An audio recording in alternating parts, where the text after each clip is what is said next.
Hello! Today we're gonna do something fun. I'm going to go to my favorite plant store and I'm gonna take y'all with me because I love that place. We're gonna go on a little trip. And then I'm also going to give a garden/plant tour because gardening is like a huge part of my life and I love doing it all the time. And I love to give people plant updates, see what's growing, see what's thriving, see what's happening. So we're gonna do that today. I'm gonna start off by going to the plant store and then we're gonna get to the garden tour. So hopefully y'all like talking about plants. I don't really have anything specific in mind that I'm thinking of getting today, but I'm gonna see what little plants they have started for like fruit and veggies because I don't have any like strawberries. Like if there's something that piques my interest, I'm gonna get it.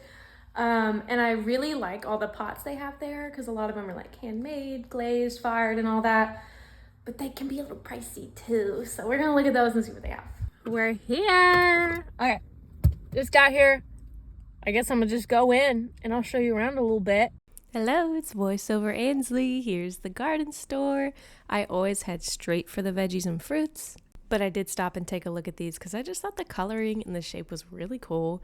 But then I made my way actually to the veggies. I had never heard of a jalafuego plant before. I thought that was fun, and I was considering getting collards, ended up passing. They didn't look too good. Same thing with the eggplants. Well, they looked fine. We just don't really eat them at all. And I passed on the squash because I already started some at home.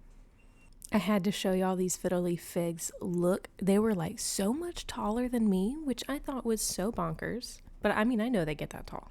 But that is wild. All right, so I ended up getting kale seeds, first of all, because the kale that I planted last year that I have growing that I'm going to show you is not the kind of kale that I thought it would be. I didn't realize when I first started gardening that there was different types of kale, and I planted Siberian kale, which is more for like salads and smoothies, not for cooking. I wanted cooking kale. Then I got the jalafuego pepper plants, which are apparently like very hot jalapenos, so that's very exciting because I like to make a lot of salsa. And I have serrano peppers growing right now, but I think these would be good for when the serranos aren't, you know, like I could use a little bit of both. You know what I mean? All right, just made it back to the house. So I am, I guess, gonna get these ready to plant in something. I'm thinking about topping them. I topped all my serrano pepper plants. Well, I had 4 and I topped 3 out of 4 just to compare kind of the difference on how they're going to end up producing. So if you want to see if they produce better or not topped, stick around for probably a garden update. So we're gonna start with all my little seedlings up front. This, hopefully very shortly, is going to become an herb garden / area for my tomatoes and pepper plants. It stays kind of noisy out here, so I'm gonna switch over and do like a voiceover right now. So we're starting off with some of my herbs. There's rosemary, lavender. I have other herbs in other pots, but they're like hanging. That's one of my chopped serrano pepper plants, some potatoes. And I know I need to cover the potatoes more. I'm working on getting a bigger container. Here's my artichoke, and then I have a top of a pineapple, which, speaking of pineapple, I'm going to show you my big pineapple that I've had almost 2 years. She's been through a lot, as you can tell, but I think she's doing kind of okay. And then I noticed that we had a little friend. Look at this little guy. He was so cute. All right, back to like all the plants. Now that we've looked at that, I kind of ignored the mint right there because who cares about mint? So we have little tomato seedlings, and tomatoes never really work out for me, but you never know. Here's another chopped serrano pepper plant. I have some coffee grounds in my pepper plants and my tomatoes just because I know they like them. It's my tomatillos. I wanted to separate them, but they were like really, really close, so I didn't want to like hurt them when I got them. You know what I mean? I planted some spinach in there, and then I also have another little artichoke as a backup because I always want a backup plant. Speaking of having a backup, here's my 2 little containers of broccoli because broccoli always dies on me. This is my mango tree that I've had about 2 years. It grows kind of when it wants to, so I just kind of let it do its thing. And I have a catnip plant that both my dogs and cats love. There's some lettuce, let's see, cauliflower. Yep, I was trying to see what I went to next. Cucumber, which I'll be putting in the ground soon, hopefully. And then I started some squash only like 2-3 days ago, and they've already sprouted and they look so cute. Here we have another serrano pepper plant. This one I did not top because I want to see how it compares to the others. And then I am Oh, those are more tomatoes. There we go. And then I'm trying to root this monstera cutting. I just kind of chopped it off to see what would happen. But there's my big one. Those are some onions that I let overgrow that I decided to plant, and then more lettuce right there. And then I put carrot seeds in here. And honestly, I don't remember what I put in that one. This is my tomato plant that I bought at the same store, and I also realized there was another little friend in there. I'm gonna point him out. Oh, I couldn't focus on him because he was way too small, but he's so cute. Now we're gonna look at everything that's like in the ground. You know what I mean? So I'm not kidding when I say I have way too much kale. I might end up having to pull some of it up because it's like multiplying in here. I planted this kale in here last year. That one I didn't plant, it multiplied. This one I did plant. It's a whole mess in here. I can't eat this much kale. I'm only one person, you know what I mean? And I give it away. I bring my friends little produce bags. I'm trying to give it away. But I didn't notice last year that I didn't pull this carrot. I guess it was too small at the time, so he's just doing his own thing. And then we have more baby carrots, and I kind of haphazardly threw a bunch of little carrot seeds that have all started growing. So we're gonna see, guess how many carrots I end up with. But I'm gonna keep planting them so that I have them year round.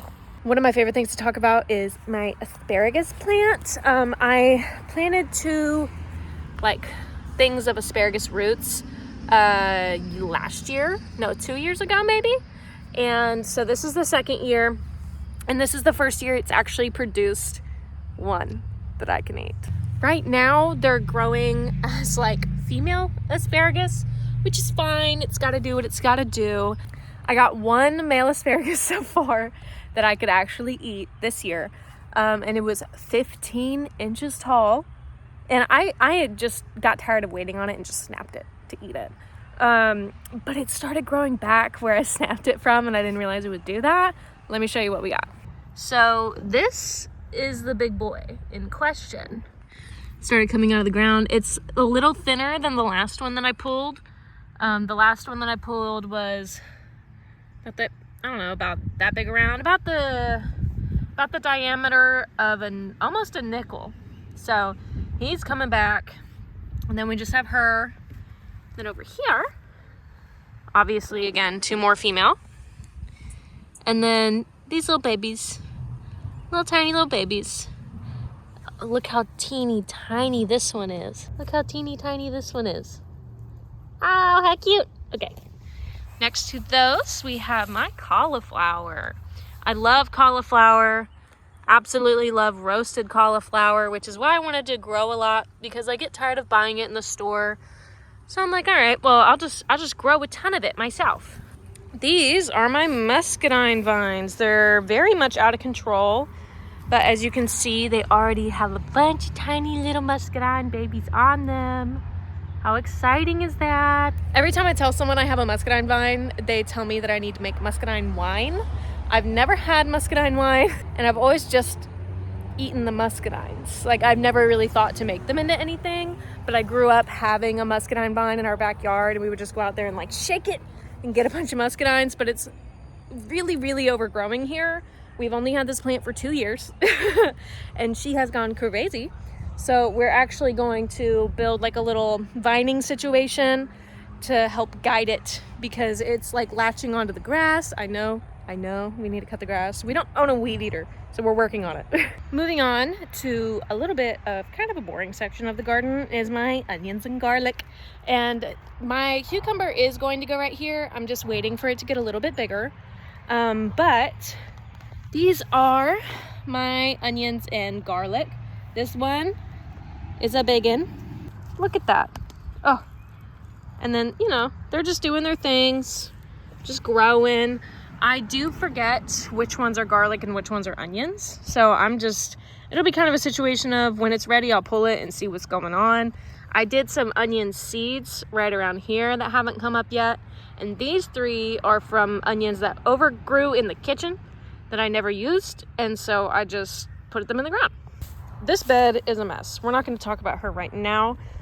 But in this corner, we have cabbage. I never really cook with cabbage, but my sister-in-law does, which is, I guess really the only reason I planted it, so that I could give her cabbage to cook with, because she really loves it. So, what are you doing here? Ew, get out. Anyway, these are my cabbages. Then we have the raspberry bush. Look at these little baby raspberries. So cute. Last year, birds pretty much ate this up. So I'm hoping to keep them out. I've noticed it attracts ants, which I need to figure out what to do about that. So let me know if you have any ideas. I got some more potatoes right here. I need to pile on some more soil because I do have room in this one, unlike the others. I have 2 varieties of blueberry bushes. So these are the Titan blueberries. They grow really big and really sweet. I love them. These are the Austin blueberries, which I don't like quite as much, and then the mulberry tree that I have. So that's my garden right now and all the plants that I have going, and I'm going to continue to give plant updates because they're really, really fun and I love to do them. So stay tuned for those. Let me know if there's anything you're growing, or, you know, if you're really even into gardening, what you have grown, what's challenged you to grow. So far, tomatoes have been one of the most challenging things for me. So that tomato plant that has like 4 little tomatoes on it, I bought at the plant store when it had like 3 little tomatoes on it. So I'm hoping it makes it, because when I grow tomatoes myself, they don't make it. But I don't do a crap ton of research when I'm gardening. It's more of like, you live or you don't, and I'll help out a little bit, but come on. So I'm gonna go ahead and work on getting that kale started, transferring over the Jalafuego plant. Thank you so much for watching. If you enjoyed this video and you would like to see more, please hit subscribe. And if you don't know, I also have a podcast that comes out every single Tuesday. So stay tuned for that. That's on Spotify, Apple Podcasts, and it's here on YouTube. So let me know what you think.